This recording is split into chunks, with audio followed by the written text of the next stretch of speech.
Bismillahirrahmanirrahim. Assalamualaikum warahmatullahi wabarakatuh. Nama saya Nur Ajira binti Hamzah, nombor metrik 1211708. Tajuk kajian kumpulan saya ialah adab pakaian tradisional dan perhiasan diri etnik Iban.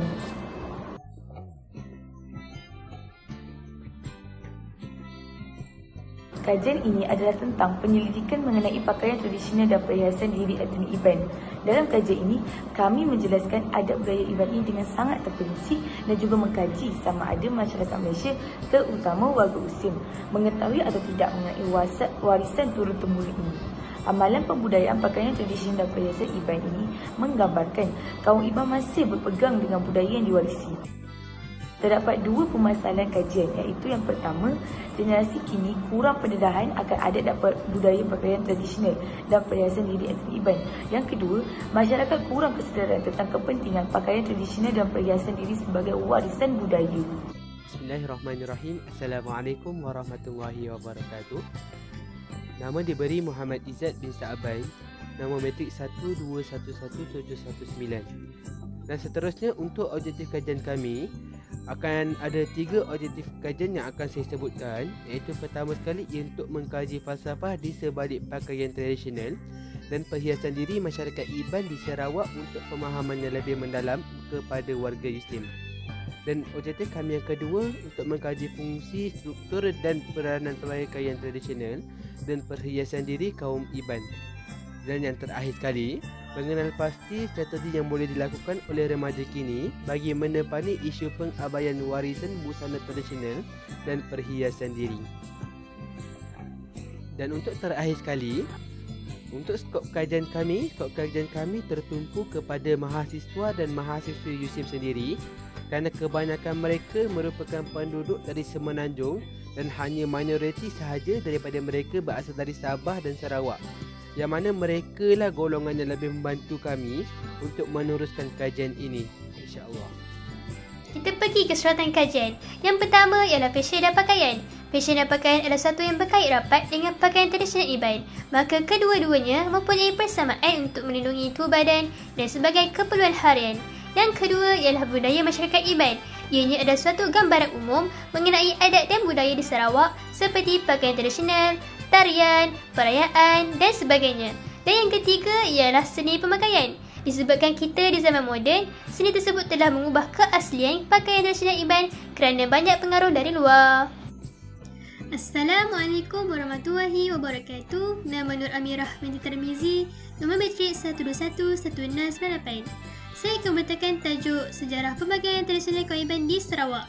Seperti kita ketahui bahawa kaum etnik Iban ini merupakan sebuah etnik yang terbesar di Sarawak, Malaysia, dan mereka mempunyai budaya yang teristimewa dan sangat unik di antara nilainya. Pakaian tradisional kaum Iban lelaki ialah baju burung dan mereka digelar sebagai keling. Keling bermaksud lelaki yang gagah dan berani, manakala perempuan pula ialah ngepan Hindu Iban dan mereka ialah digambarkan sebagai wanita yang cantik rupa parasnya. Pada zaman dahulu, ada seorang wanita yang bernama Kumang yang menjadi rebutan dan kegilaan rajaga di sana. Hal ini kerana Kumang mempunyai pelbagai kemahiran seperti anyaman, tenunan, memasak dan juga pekerjaan yang lain. Kumang bukan sahaja hebat dalam bidang tersebut, malah Kumang mempunyai penampilan yang cantik dan juga akhlak yang mulia terhadap orang-orang di sekelilingnya. Menurut kisah legenda, Kumang dipercayai pernah menghasilkan pakaian ngepan Iban dengan menggunakan kain hebat, rawai tinggi, betating perak, tali pinggang perak, subu, sepasang subang telinga, rantai leher perak dan set lekat perak tumpak untuk lengan atas dan bawah dan beberapa gelang kaki dengan loceng kecil sebagai perhiasan diri kaum wanita Iban di Sarawak. Kaum Iban, wanita akan memakai pakaian tersebut apabila pada hari perayaan seperti Hari Gawai dan Pesta Keamatan. Sekarang kita akan bincangkan tentang struktur dan fungsi pada pakaian tradisional Iban. Etnik Iban mempunyai jenis-jenis kain dan pakaian tradisional berbagai bentuk dan warna. Dahulu pakaian tradisional Iban diperbuat daripada kulit binatang, tetapi sekarang diperbuat daripada selamat kain. Pakaian tradisional wanita Iban dipanggil ngepat Iban, manakala pakaian tradisional lelaki pula dipanggil baju burung.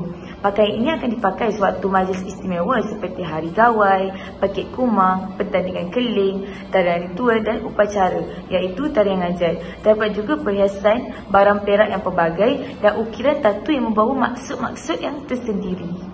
Sekarang saya akan kenalkan tentang Gapai Iban. Seluruh bajunya ditenun dan dipenuhi dengan corak yang menarik dan ia akan menaikkan seri si pemakai. Saya akan menjelaskan secara ringkas. Di slide sekarang terdapat 3 komponen iaitu sugu tinggi yang dipakai di bahagian kepala iaitu topi kelapa perak yang diperbuat daripada logam timah. Yang kedua, marik empang atau tangguh dipakai di bahagian bahu. Ia adalah manik berwarna-warni dengan corak yang menarik. Yang ketiga, selampai yang dikenali sebagai sash. Ia adalah selendang yang panjang dan ditenun dan dipakai untuk menutupi dada. Terdapat banyak lagi aksesori yang lain, antaranya geruncung, kain tating, rawai, sementing tinggi dan lain-lain. Sekarang saya akan menjelaskan struktur dan fungsi Gapai Iban dengan lebih mendalam.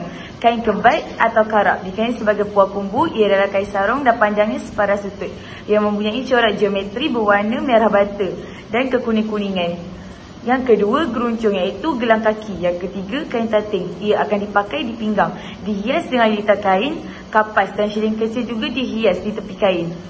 Seterusnya, perhiasan diri. Yang pertama, lampit iaitu tali pinggang. Yang kedua, tumpah dikenali sebagai gelang perak, rawai, sementing ringgit atau bucai. Yang ketiga, buah pauh, aksesori perak yang dipegang dipanggil sapu tangan. Nama saya Farahana binti Abdillah, nombor matrik 1211709.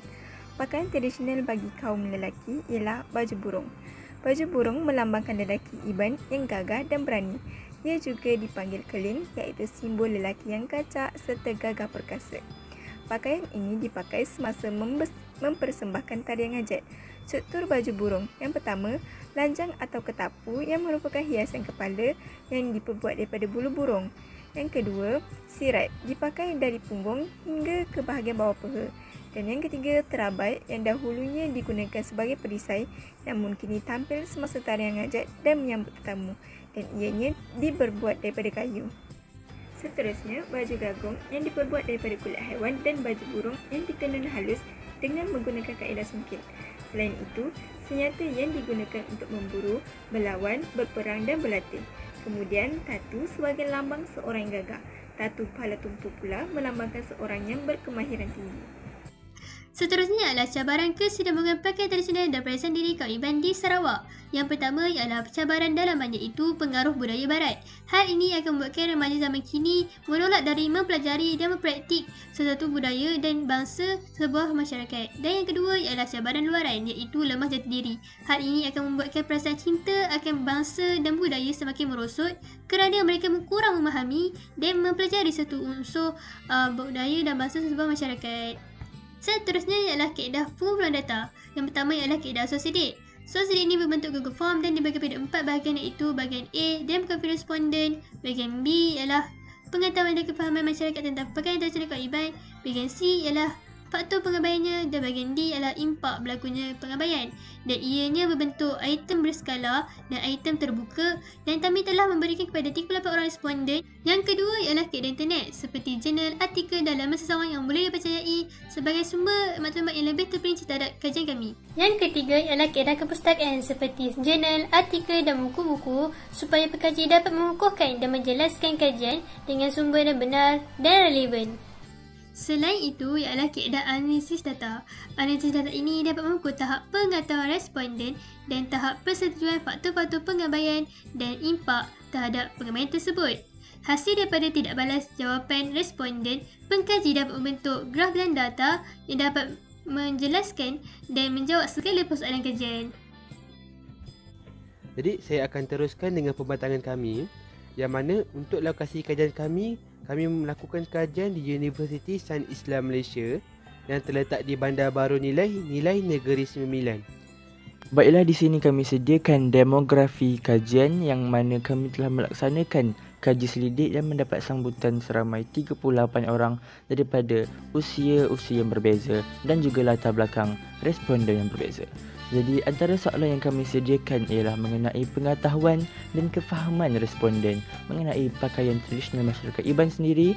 Seterusnya kami sediakan soalan mengenai faktor-faktor pengabaian pakaian tradisional masyarakat Iban, dan yang terakhir sekali, impak jika pengabaian ini terus-menerus berlaku. Assalamualaikum warahmatullahi wabarakatuh. Nama saya Fatih Afnan bin Yaakob, nombor metrik 1211705. Jadi berbalik kepada hasil dapatan kajian. Hasil dapatan kajian pertama berkaitan dengan faktor. Hasil daripada kajian mendapati bahawa terdapat banyak faktor yang menyumbang kepada pengabaian pakaian tradisional dan warisan kaum Iban. Sebagai contoh, masyarakat pada hari ini percaya bahawa pakaian tradisional adalah ketinggalan zaman dan mereka percaya bahawa ia hanya sesuai untuk menjadi tatapan mata di muzium. Hasil dapatan kedua berkaitan dengan cabaran ataupun rintangan. Jadi hasil daripada kajian mendapati bahawa terdapat pelbagai cabaran yang dihadapi dalam usaha melestarikan pakaian tradisional masyarakat Iban ini. Pakaian tradisional masyarakat Iban sukar untuk diperolehi katanya, dan harga yang mahal juga menjadi faktor pakaian tradisional ini dilupakan oleh masyarakat. Rumusan yang dapat disimpulkan daripada kajian ini adalah: yang pertama, pengetahuan dan kefahaman masyarakat.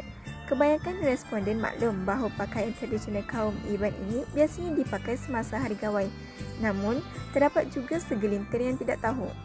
Nombor 2, faktor pengabaian pakaian tradisional.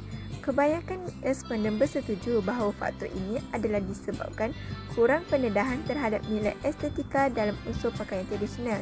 Dan yang ketiga, impak jika pakaian tradisional dan perhiasan diri kaum Iban diabaikan adalah generasi akan datang tiada pengetahuan terhadap pentingnya pakaian tradisional dalam sesebuah kaum.